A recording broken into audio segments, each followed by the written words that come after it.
الطیبین الطاہرین، اما بعد۔ فقہی مسائل کے بیان کے ساتھ روزانہ آپ کی خدمت میں کوئی ایک حدیث بیان کی جاتی تاکہ ہمارے اور آپ کے لیے اہل بیت اطہار نے جو راستے بیان کیے اس کو سمجھنے میں آسانی ہو سکے۔ اس میں سے ایک حدیث امام موسی کاظم علیہ السلام کی بارگاہ مقدس ارشاد فرماتے ہیں کہ جس شخص نے خدا کے گھر کی تعمیر کی، خدا اس کے لیے جنت میں گھر تعمیر فرماتا ہے۔ مسجد کی تعمیر کا ایک مطلب عمارت کی تعمیر ہے، اور مسجد کی تعمیر کا دوسرا مطلب مسجد میں آمد و رفت ہے۔ تعمیر کی جو پہلی کیفیت ہے عمارت کی تعمیر، اس کے لیے معصومین کے فرامین کے لحاظ سے کہ اگر انسان حیثیت نہیں رکھتا تو کم از کم اگر اتنی بھی تعمیر میں حصہ لے لے کہ جتنا ایک پرندے کا گھونسلہ ہوتا ہے یا ایک بالشت، مسجد کی تعمیر میں انسان حصہ لے ایک بالشت یا پرندے کے گھونسلے کے برابر، ہم کہہ سکتے ہیں اپنی زبان میں، اگر آپ کے علاقوں میں استعمال ہوتی ہے اینٹ، کیا استعمال ہوتی ہیں بلاکس، تو ایک بلاک لگانا ہے یا ایک اینٹ لگانی ہے، دونوں باتیں واضح ہو جاتی۔ تو اگر یہ کام بھی انسان کر سکتا ہے، پروردگار عالم ایک بالشت اگر کسی نے مسجد کی تعمیر میں حصہ لیا، خدا اس کے لیے جنت میں ایسے شہر قرار دے گا جن کی مسافت 40,000 میل کے اعتبار سے ہو۔ اللہ اکبر! ایک بالشت۔ اور عمارت کی دوسری قسم جو وہ آپ یہاں بیٹھے ہوئے آ کر، آپ کا یہاں پر آ کر بیٹھنا جو ہے، مسجد میں جا کے بیٹھنا، یہ کیا ہے؟ یہ مسجد کی تعمیر کا دوسرا انداز۔ بہرحال ہم سب کو پروردگار عالم وہ دن نصیب کرے جب خدا کے گھر کی تعمیر ہو خدا کے ولی کے ہاتھوں سے، اور خدا کے ولی کے پیچھے ہم سب کو پروردگار عالم نماز کی توفیق اور مہلت عنایت فرمائے۔ آج مسائل ہم شروع کریں وصیت کے احکام۔ مرنا تو سب کو ہے، اور جس کو موت کا یقین نہیں ہے وہ احمقوں کی جنت میں رہتا ہے۔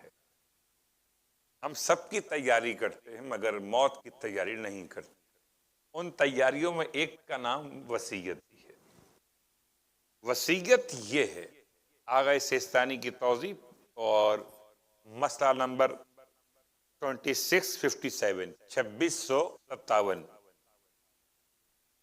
وصیت یہ ہے کہ انسان تاکید کرے کہ اس کے مرنے کے بعد اس کے لیے فلاں فلاں کام کیے جائیں، یا یہ کہے کہ اس کے مرنے کے بعد اس کے مال میں سے کوئی چیز فلاں شخص کی ملکیت ہوگی، یا اس کے مال میں سے کوئی چیز کسی شخص کی ملکیت میں دے دی جائے، ملکیت ہوگی یا ملکیت میں دے دی جائے، فلاں فلاں کام کیے جائیں۔ یہ وصیت کے الگ الگ انداز کی مثال قائم کی جا رہی ہے۔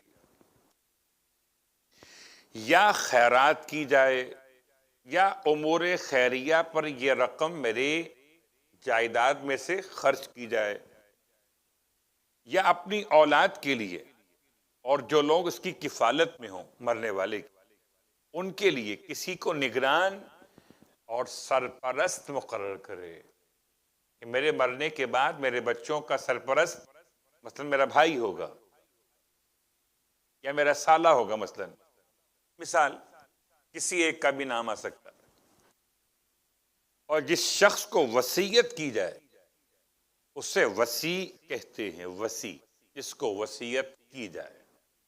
وصیت کرنے والا موسی کہلاتا ہے، میم واو سواد، یہ موسی، اور جس کو وصیت کی جائے اس کو وصی کہتے ہیں۔ اگلا مسئلہ نمبر 2658، جو شخص بول نہ سکتا ہو اگر وہ اشارے سے اپنا مقصد سمجھا دے تو وہ ہر کام کے لیے وصیت کر سکتا ہے۔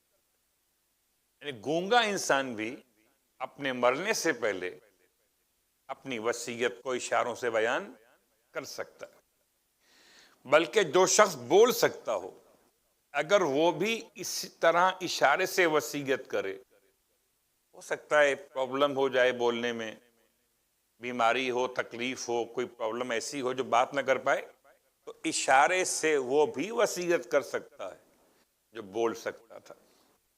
اس طرح اشارہ کرے کہ اس کا مقصد سمجھ میں آ جائے تو وصیت صحیح ہے۔ نارملی جب انسان بولتا ہوا ہو اس کو اشارے کرنا آتے بھی نہیں، گونگے کو اشارے کرنا آتے ہیں، اور اشاروں کی اپنی زبان ہوتی ہے، لیکن میرے اور آپ کے لیے جو ماشاءاللہ خدا نے قوت گویائی دی ہے، تو ہم شاید اشارہ کچھ اور کریں، سمجھا کچھ اور جائے، لیکن شرعاً گنجائش ہے۔ گونگا شخص یا وہ شخص جو بول نہ سکے مگر بولنے والا ہو، اگر اس طرح اشارے کر سکتا ہو کہ اپنی بات سمجھا دے تو وصیت ہو جائے گی۔ اگلا مسئلہ 2659، اگر ایسی تحریر مل جائے جس پر مرنے والے کے دستخط یا مہر ثبت ہو، لگی ہوئی ہو، تو اگر اس تحریر سے اس کا مقصد سمجھ میں آ جائے اور پتہ چل جائے کہ یہ چیز اس نے وصیت کی غرض سے لکھی ہے تو اس کے مطابق عمل کرنا چاہیے۔ تحریر ایک ہے وصیت زبانی، ایک ہے وصیت تحریری۔ ہو سکتا ہے زبانی وصیت کا مرنے کے بعد لوگ سوال کریں یہ کیسے ہو گیا، ابا نے آپ کو کیسے لکھ دی 5,000 روپے دینے کے لیے، آپ جھوٹ بول رہے ہیں۔ لیکن اگر تحریر ہو، دستخط کے ساتھ ہو یا اس کی مہر لگی ہوئی ہو تو قبول کیا جائے گا۔ مسئلہ نمبر 26 اور 60، 2660 نمبر کا مسئلہ، جو شخص وصیت کرے ضروری ہے کہ بالغ اور عاقل ہو، سفیہ نہ ہو یعنی بیوقوف نہ ہو، اور اپنے اختیار سے وصیت کرے، یعنی گن پوائنٹ پر یا بچوں کی دھمکی پر یا بیگم کی خودکشی کی دھمکی پر وصیت نہیں ہوگی۔ صحیح ہے؟ تو وصیت اپنے اختیار سے کرے۔ کوئی کہے لکھو میرا نام زمین تو بات نہیں چلے گی، لہذا نابالغ بچے کا وصیت کرنا بھی صحیح نہیں۔ نمبر 1، ہاں اگر یہ بچہ 10 سال کا ہو اور اس نے اپنے رشتہ داروں کے لیے وصیت کی ہو یا عام خیرات میں خرچ کرنے کی وصیت کی ہو تو ان 2 صورتوں میں 10 سال کے بچے کی وصیت بھی قبول کی جاتی ہے۔ اگر اپنے رشتہ داروں کے لیے وصیت کر رہا ہو یا عام خیرات میں اپنا مال خرچ کرنے کی وصیت کر رہا ہو۔ اگر اپنے رشتہ داروں کے علاوہ کسی دوسرے کے لیے وصیت کرے، نمبر 1، یا بچہ 10 سال کے بجائے 7 سالہ بچہ وصیت کرے کہ اس کے اموال میں سے تھوڑی سی چیز کسی شخص کے لیے یا کسی شخص کو دے دی جائے تو وصیت کا نافذ ہونا محل اشکال ہے۔ 10 سال کے بچے کی وصیت 2 عنوانات سے قابل قبول ہے، مگر تیسرا عنوان قابل قبول نہیں۔ آغا سیستانی کے نزدیک احتیاط واجب محل اشکال لگا دیا گیا ہے۔ بس ضروری ہے کہ احتیاط کا خیال رکھا جائے، اور اگر کوئی شخص سفیہ ہو تو اس کی وصیت اس کے اموال میں نافذ نہیں ہے۔ سفیہ کا مطلب احمق اور بے وقوف، لیکن اس کے علاوہ دوسرے امور میں نافذ ہے۔ مثلا کوئی سفیہ انسان کہے مجھے کفن دینا کربلا کا، مجھے دفن کرنا وہاں پر، مجھے فلاں صاحب جنازے کی نماز پڑھائیں گے، اس کے مال سے متعلق قبول نہیں ہوگا کیونکہ سفیہ ہے۔ لیکن امور تجہیز و تکفین کے لحاظ سے اس کی وصیت کو قبول کیا جائے گا۔ سفیہ، سفیہ صفاحت سے ہے، سَيَقُولُ السُّفَحَاءُ، وہ والا سفیہ ہے۔ اگلا مسئلہ 2661، اس شخص نے خودکشی کا ارادہ کر کے مثلاً اپنے آپ کو زخمی کر لیا ہو، یا زہر کھانے کی کوشش کی ہو کہ جو ہلاکت کا سبب ہے۔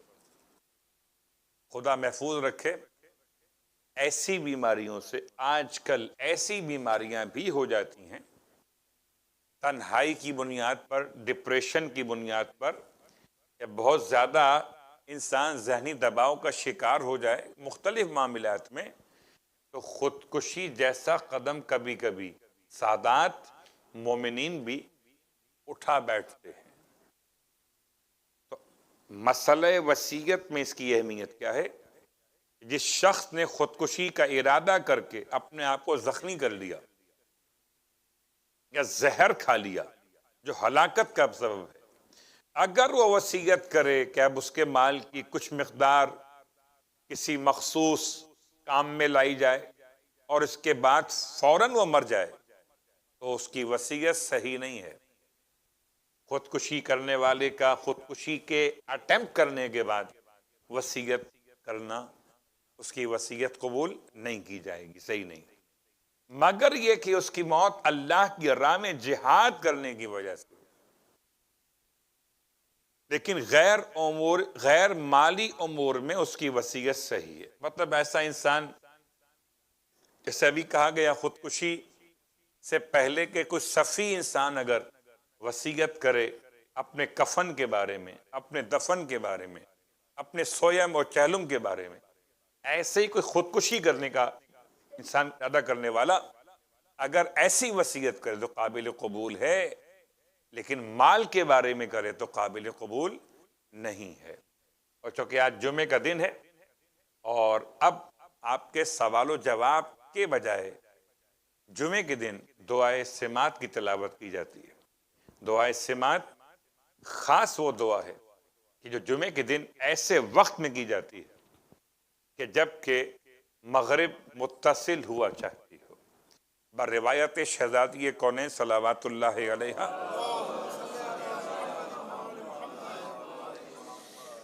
کہ جب سورج آدھا ڈوب چکا ہو اور آدھا ڈوبنے والا ہو، اس وقت کو خاص جمعے کا دن دعاؤں کی قبولیت کا وقت شہزادی نے بیان کیا ہے۔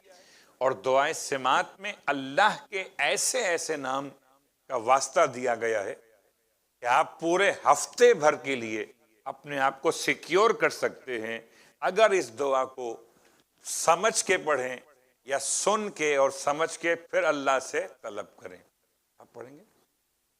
بسم اللہ۔ صلوات پڑھ لیں محمد و آل محمد۔